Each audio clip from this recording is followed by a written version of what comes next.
How's it going, guys? I have a monotype double header for you today because I didn't upload anything yesterday because I was really busy and really tired when I got back, and I was like, oh, I hope they understand. And then I thought the idea of uploading two monotypes in one video would be kind of funny, so I was like, okay, I hope that kind of makes up for it. But first video is going to be against a Matthewz124 who brought mono fire, and I brought mono normal.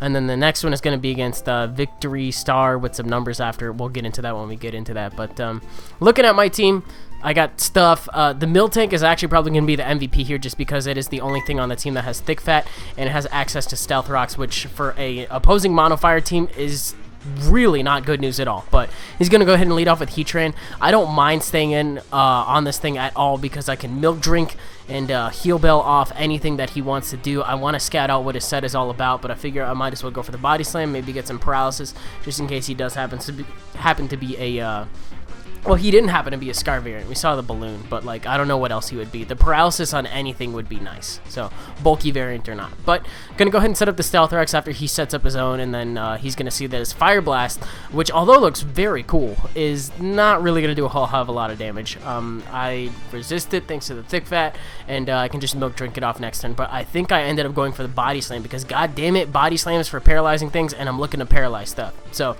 picture this cow, not fully cooked at all, just jumping all over this horse. Doesn't quite take it out, even with the Stealth Rocks damage. But I should be able to take any one of these things hits fairly well because the physical defense on Mill Tank is actually a little bit better than its special defense. So even if he wants to go for a fighting move like low kick, I am a fairly big cow, and he wants to tenderize this steak a little bit, I guess.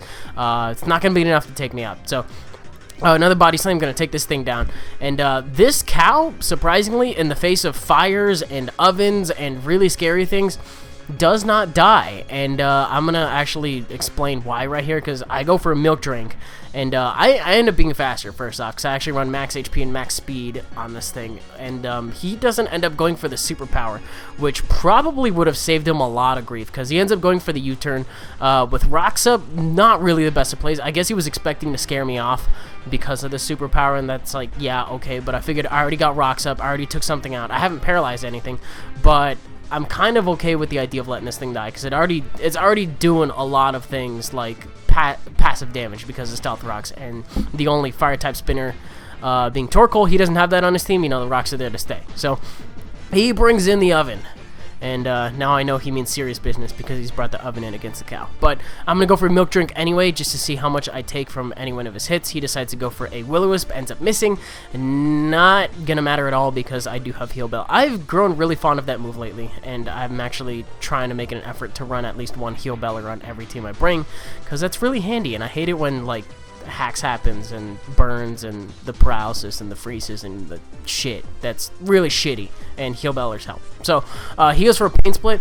I realize that I can't really do this whole thing all day, but I do want to at least paralyze it, so because I don't know what else he's gonna end up having on his set, or I don't really know anything about him. I just know he's got Will-O-Wisp, Overheat, the Pain Split, and then maybe, I don't know, Volt Switch, T-Bolt, something like that. I don't know. But he lowered his spec attack.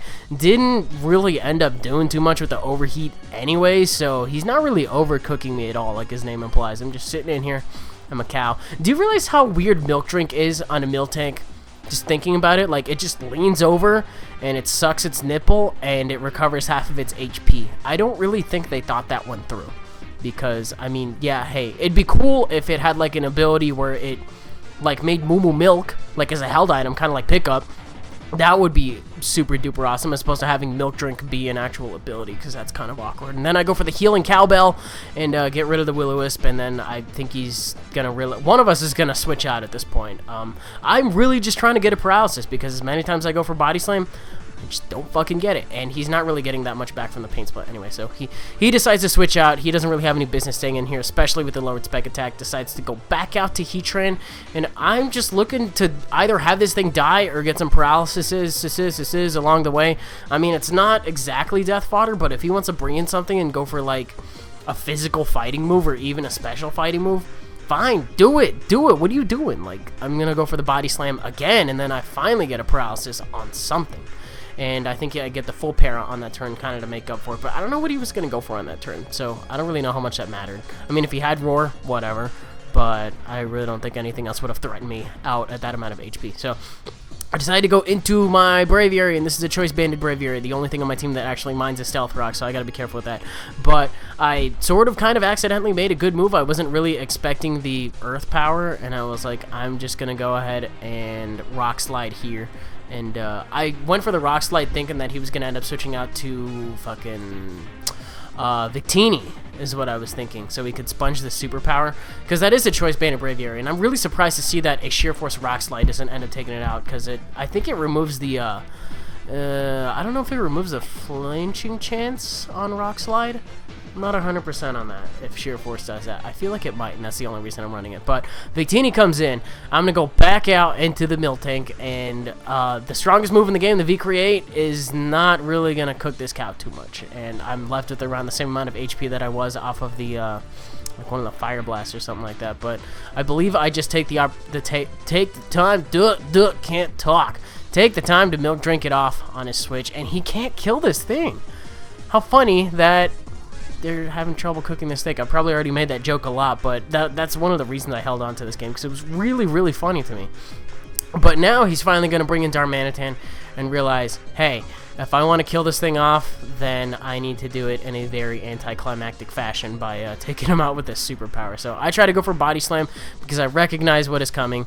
Unfortunately, I do not take him out. I do leave him at a nub with the paralysis and stuff like that, but he finally goes for a superpower and gets rid of the cow. So whatever, one poke down. I still have 5 more to go, and I forget what I bring in, but it's paralyzed, so I can bring in just about anything. And Miltank, kind of like beast mode in this game, was awesome. So turns out it's a double down because he had the life orb from earlier that I completely forgot to mention. But I'm gonna bring in my Ambipom because I got the fake out, and I don't remember if I took out his Heatran, but I don't think Heatran's gonna like taking a fake out and a low kick at the same time. So, take some rocks, take some stuff, and then just going to go ahead and fake out and either return or low kick, but just proceed to do the work that the cow couldn't finish by means of the monkey. But he's going to go into his Rotom, I guess, expecting to take this better than his Heatran would, or maybe his Heatran is... Nah, was his Heatran dead? Yes, his Heatran is dead. I killed it with Rock Slide. What am I thinking? Holy shit. Okay, so there's a fake out, but a fake out and a return, both of them being stabbed, is going to go ahead and take out the Rotom, and rocks really aren't helping him. I've been thinking about running Torkoal on my Mono Fire team just because rocks just really ruin Mono Fire. Look at this. Moltres, pretty fucking heavy hitter that I would have personally let off with, you know, to go for air slashes and stuff. Takes half damage and is actually going to put me in a pretty safe range to where I can take it out with a Life Orb return. And I think his last thing left at this point is probably something weak to rocks too, just based on the rest of the game. But he brings in Victini, not going to be at a good amount of HP, and I'm just going to go ahead and take it out with a return. Let me look at my Vegas track. Is that the game? I think that's the end of the first game. So we're going to go ahead and jump right into the second one. Like, it was around as long as this one, but I just kind of switched up types and stuff like that. Oh, boy. Now, the one thing I was thinking about that doesn't really apply in either one of these games, but I did bring Meloetta in the same spot and everything to both of these games, because it is normal and it is psychic, so I was like, we'll just leave that, and then I'll just do it again, because Meloetta has actually been released as of the 14th of July. So I figure I'll bring a Mono Psychic, and he will bring a Mono Steel. Psychic is a very versatile type, and Steel is a fairly versatile type as well, so it was really interesting to have these two play off against each other. And I was like, I'm going to bring a Mr. Mime, because the only Mr. Mime I have is that sub T-Wave Teeter Dance thing, and passing it off to Meloetta and sweeping from there seemed like a pretty fun idea. But right off the bat, Dead Scizor, turn 1, Flamethrower. I don't know what he was expecting, maybe me to set up Stealth Rocks or something like that, but doesn't really work out in this case. This is a fully offensive Azelf, and the coverage on this thing is not terrible. This thing was my best friend back in 4th gen. Nobody expected like T-Bolt or Grass Knot on this shit.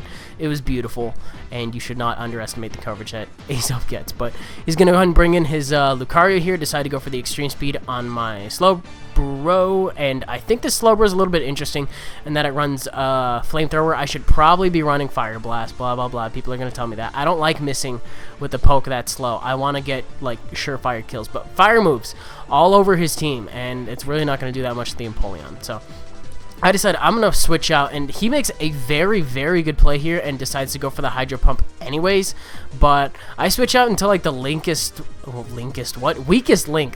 week, I was gonna say, weakest link of my team, which is my Mr. Mime. I was like, okay, if I can sub T-Wave on this thing while it stealth rocks, fine. I failed to remember that there are offensive Empoleons, and I'm just gonna go ahead and bring in my Azelf, and I believe go for a T-Bolt on this turn, which actually works out really well because he's gonna end up going into Skarmory, which is weak to T-Bolt and Flamethrower anyways. So does this thing take it out in one shot? No, it doesn't. Why doesn't it take it out in one shot? That was a crit. Oh, sturdy. That's right. This thing has sturdy. But I get a crit, which is useless, and I'm just going to go ahead and take him out in the next turn with a T-Bolt or a Flamethrower. Just Azelf is wonderful, and I may start using this thing again. I don't use Azelf enough. I don't see Azelf enough anymore. What the hell? What happened? He was such a good poke, and then 5th gen all of a sudden. But Lucario is going to come in again. I thought because of the name he was special initially, but now that I saw the extreme speed from earlier, I was like, I'm just going to go ahead and go out in a Slowbro. And this is bad because he goes for a Swords Dance. Now, I know these things sometimes run Crunch. More often than not, they will run Crunch now, just for bulky Psychic switch-ins like this, I guess. But, well, not necessarily. I guess Crunch is nice for coverage. But going for a Flamethrower, probably should have slacked off to the point where Life Orb damage would have taken him out. So maybe a couple more. But I think I just leave this... No, I think I switch this thing out. That's what I do, because I got the Regenerator. It's fairly obvious he's going to end up going for the Crunch anyway. So I go out into my Scarf Jirachi. It is not Stab. It is boosted with +2 in Life Orb, and it's going to be neutral, and it does a lot. But it's not going to take me out. So I haven't even picked a move either yet, so I can feel free to go for the U-turn as soon as he brings in his Magnezone with the intent of trapping me. And this also lets me switch up pokes and give me overall switch advantage and break his balloon. So I don't know if anything has an Earthquake on this team once again, but popping the balloon is nice because that kind of just ruins the purpose of that one poke. But I'm going to go out into my Victini. This is a bulkier one because you got the Trick Room and the stuff like that. And T-Bolt does a fuck ton. Like, I know this is like a base 100 poke, but and that includes Spec D is what I'm trying to say. I expected to take that a little bit better, but I'm gonna go for a V-Create on the switch to Empoleon because it's an offensive one. I don't really expect him to take that, and he doesn't. So then, guys, problem is I haven't gotten a Trick Room up yet. Not that that really benefits the rest of my team. I was just like, I feel like bringing this bulky Victini instead. So he decides to go out into his Metagross, and I believe he is going to be faster than me at this point. And randomly, just for no fucking reason, decides to explode. It was like, you could have taken me out with an Earthquake from there, buddy. But I was really close to switching on this turn, too. I was like, okay, you know what? Maybe I can use this thing as switch fodder somewhere along the way. And he just explodes. Boom. Like, he stopped giving a shit about the game at this point. I don't know. Decided to go into my Meloetta, and I believe his last one left is his Magnezone. Now, the thing earlier I wanted to talk about in the middle of games is if you bring Meloetta to a mono-type game and you have the intent of bringing it as fighting, is that kosher? Or I would assume not, because it starts out normal Psychic. So it's like one of the only pokes that changes its typing and when it changes its form in the middle of a game. So we got that going on. I figure I'll go for a Relic Song. T-Bolt does a little bit more than I wanted to, but I'm just going to go ahead and go for a close combat and take it out, and that is going to be the game. So a bit of a stupid observation from earlier now that I think about it. Of course you can't bring Meloetta to a mono fighting unless you have like some kind of crazy code like Shofu did with the Zenmo Darmanitan, that kind of thing. But that ain't right. That shit ain't right. So that's the end of both games. I hope you guys did enjoy them. They were kind of short, so I was like, you know what? I haven't done a doubleheader in a while. I figure I'll treat you guys. And if you did enjoy them, you're welcome to leave a like rating, comment, subscribe, do your thing. And that will do it out of me for today. My schedule has cleared up a little bit after today, and it's gonna be mostly normal, and I'll probably get to recording more stuff and just basically getting ready for August. So we got a new month of uploads and all that shit, and I'll see you guys later. Bye.